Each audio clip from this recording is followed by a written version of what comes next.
This entitled woman thinks she can boss all the employees in this store around. She then tries to demand the manager fires their employee. The only problem is, they don't even work here. Just watch as they make the most hilarious response to this annoying woman. Happy birthday, today's your birthday, and on with the revamped show.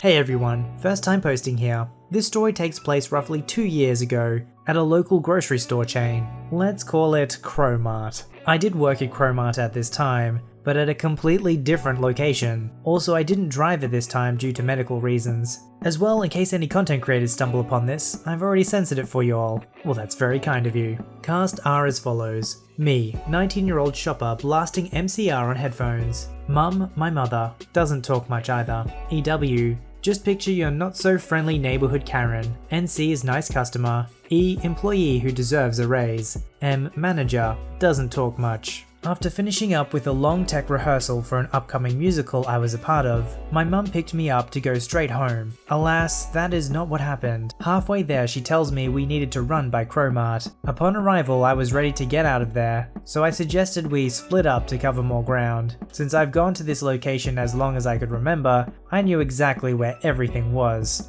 Which is when NC approached me. Nice customer taps me on the shoulder. I remove headphones. Yes, ma'am? Would you mind telling me where the insert name of item I don't remember here is located? Sure, it's located on aisle 12. Thank you very much. And proceeds to walk away. I went ahead and started playing my music again, and as I looked around I saw EW talking to E with what seemed to be an angry manner. As soon as I saw her point in my general direction, I looked away and went about my shopping. That's when she struck. Excuse me, manager, you over there. I know it's impossible she's talking about me since I'm not a manager. That's when I felt a tug on my shoulder, and as I turned around I saw a very angry EW in my face. I take out my earbuds. Ma'am, please don't touch me. I do what I want. I'm a flipping paying customer. I take a step back. Cool. So am I. So if... No, you're not. You work here. I know it. Ma'am, I'm trying to tell you he doesn't work here. Yes, he does. Only reason you're saying otherwise is because he's your manager. Note, at this time I was a 5'5" teenager wearing a red button-up shirt, black tie, and reddish jeans. Nothing close to Crowmart attire. Again, I don't work here. Shut up! Just shut up!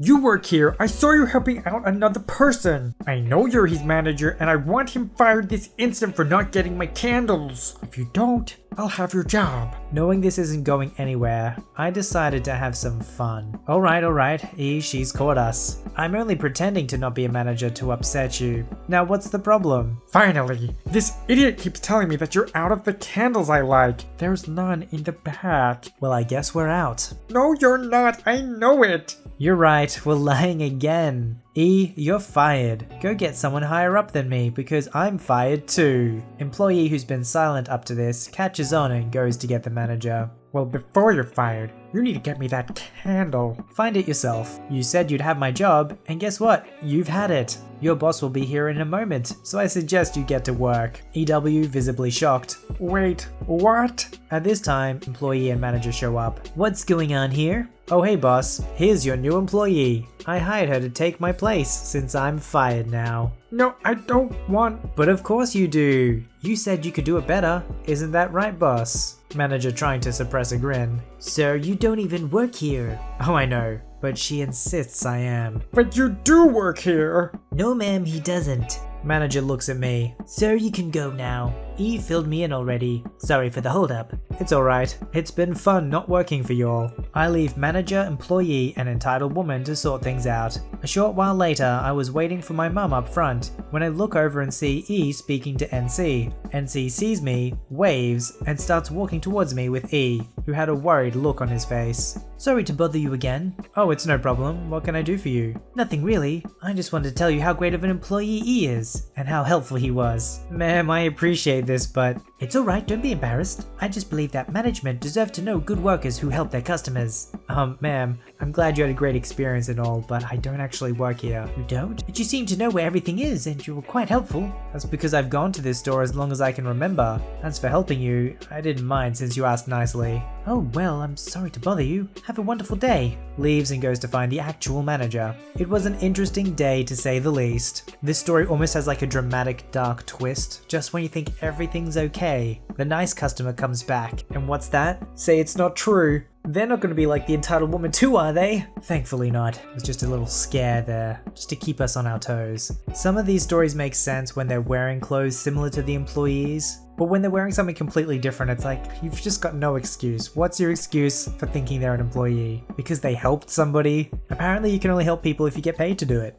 To quickly make sense of the title, my fiancé and I moved into a flat together. 1-bedroom flat above a shop, which happens to be a tailor shop of some kind. It's a small place, but we turned this place into our perfect home. But that's another story of how we improved our home. Anyway, after a few months we settled in. I was walking home from work. The perks of living very close to work. I work in a petrol station as part of a supermarket, so we have uniforms that clearly state that we work there. Anyway, so the way to our flat, we unlock a big door that gets us into the main sort of building, I'll call it. And this goes for all our neighbors that we have to keep that door locked at all times. Then there's just a few stairs to our flat. Since this huge door we go through first, it happened to be right next to this tailor's shop. Minding my own business as usual, trying to get myself home, ready to chill out, I hear a lady call out to me as I was about to shut the door and lock it. I open the door thinking it's probably one of our neighbors who forgot a key or any neighbor's guests. As soon as I opened the door, a giant quilt was dumped into my arms. Hello dear, I was wondering if you could patch up this hole in the corner of this for me.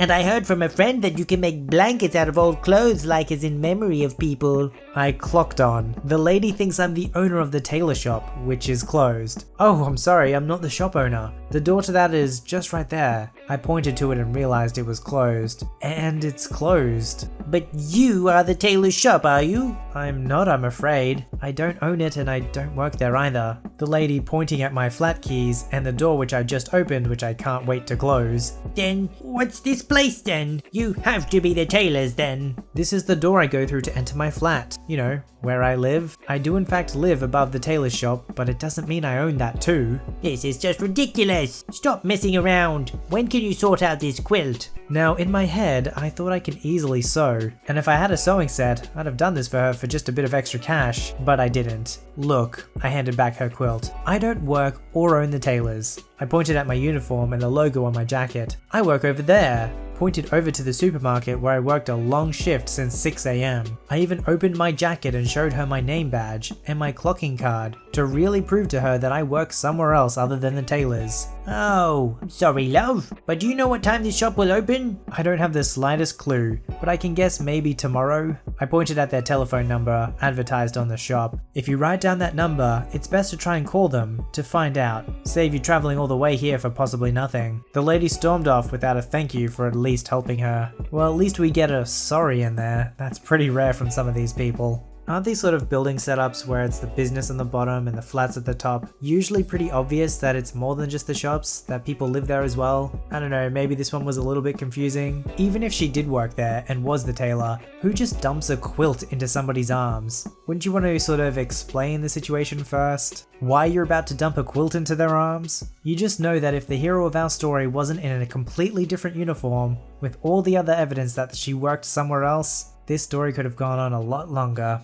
This happened about 7 years ago. The cast is me, Karen, manager, and staffer. Until 4 years ago, I lived around the corner from a coffee shop. I'd stop on my way home, daily. Some weekends I'd walk over for a cuppa. They left a broom and dustpan on the patio behind the trash can. On weekends I went over for a cuppa. If they looked busy, I'd grab the broom and tidy the patio and sidewalk in front of the doors before I went in. I usually got a free day old offered to me for helping out. After 3 years, all the staff knew me, the manager and the owner as well. So one day I walk up, look in the windows and grab the broom. Big rush inside. I don't like people normally. I like crowds even less. I take my time sweeping, looking in the windows. Once it empties out, I go in and sit at the counter. Staffer brings me a coffee and we start chatting. After 5 or 10 minutes, Karen comes in. She's right miffed. Kay walks up to me and taps my arm. I look up and say, yes? We've been waiting for you.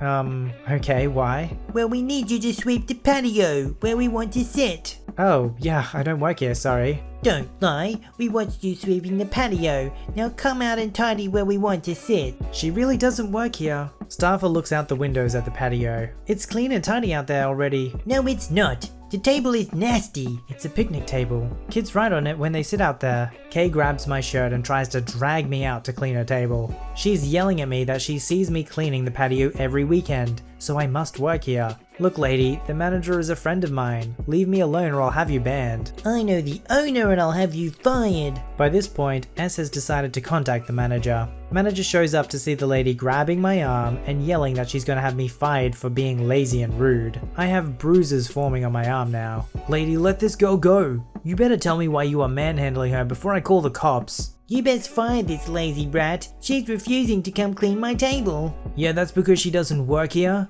I'm calling the owner. You're all gonna be fired. Okay, I'm so done with this. You've assaulted me, insulted me, threatened me, all in the presence of a witness. I want your name please, and your phone number. Who do you think you are? You can't demand those things from me. I pull out my cell phone and dial. Joe, can you send a uni to the coffee shop please? I'm being threatened by a crazy lady. That was a fake call. I don't understand why you and everyone here keeps lying about you working here. Just get out there and tidy the table. Now all of this has gone down over maybe 15 minutes. A cop car pulled up and a cop comes into the shop. Oh good, I'd like to press charges against this person. She's assaulted me and threatened to hurt me. Oh, okay, I'll look into that. Cop looks at me. Let me see your arm. I pull up my sleeve and you can clearly see fingers from a grab. Those bruises will be spectacular. Cop asks M to show him the CCTV. They go in the back office. 10 minutes later, cop and manager come out. Cop takes Kay by the arm and says, "You're under arrest for assault, harassment, and uttering threats. It pays to be the daughter of a civilian liaison at the police station." See, most Karens think they can get away with it because they can trample on people who they believe are below them. But every now and then they're gonna mess with somebody who has a connection somewhere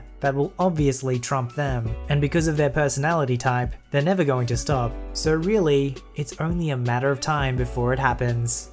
So my family is very fortunate to live very close to Disney World. Every year when they have their Florida residence 4-day passes, we go. This year, my daughter and I decided to try pin trading. Our first day, we stopped outside of the entrance to Disney to use the bathroom. I waited outside with my 2 daughters, 3 years and 6 months, and decided to practice how to do the pin trading with my 3-year-old while we waited for my husband to come out. Let me also say, I look nothing like how the cast members at Disney looked. I had a Winnie the Pooh tank top on, black shorts, a Disney lanyard with pins, and on my back I had an ITA bag full of pins I didn't plan on trading. I also had 2 strollers in front of me. No one should have mistook me for a cast member. After doing some mock trading with my daughter, a little boy probably around 8 asked to look at my pins. I showed him the ones on my lanyard, since I keep all my pins I want to trade on there. He didn't seem too interested in the pins on my lanyard, but soon noticed my bag. Can I see those pins? Sure, but I don't want to trade these. I show him the pins in my bag, and say again how I don't trade those. He soon spots a Nightmare Before Christmas pin that's actually my husband's. My attempt of trading to get him into pin trading too.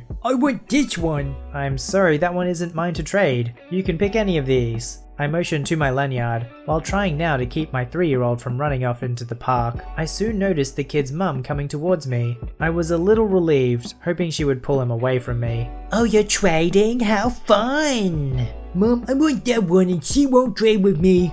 Well, she has to, it's Disney rules. At this point my anxiety has taken over. At Disney, the cast members have to trade their pins with anyone who asks to trade. Other guests do not. I sigh, trying to calm myself down. The cast members have to trade, but I do not. He can trade one of the ones on my lanyard, but my bag holds the pins I don't want to trade. You were just trading with that little girl, so it's obvious you are. I was just practicing trading with my daughter. Wait right here. I'm going to get your manager and we'll settle this out. I didn't say anything, I was so dumbfounded. I'm here struggling with the 3-year-old and a baby, and she thinks I'm working? All I could think is maybe she didn't actually think that. Maybe she was just trying to manipulate me to trade with her son. I don't know. My husband came out of the bathroom before she came back. I wasn't going to sit there waiting for her. Lucky Disney is big enough and I didn't see her the rest of the day. I'm still so confused, but at least it didn't get violent, and I was able to enjoy the rest of the day without anyone else thinking I was working there. For most people, encounters like that are really uncomfortable.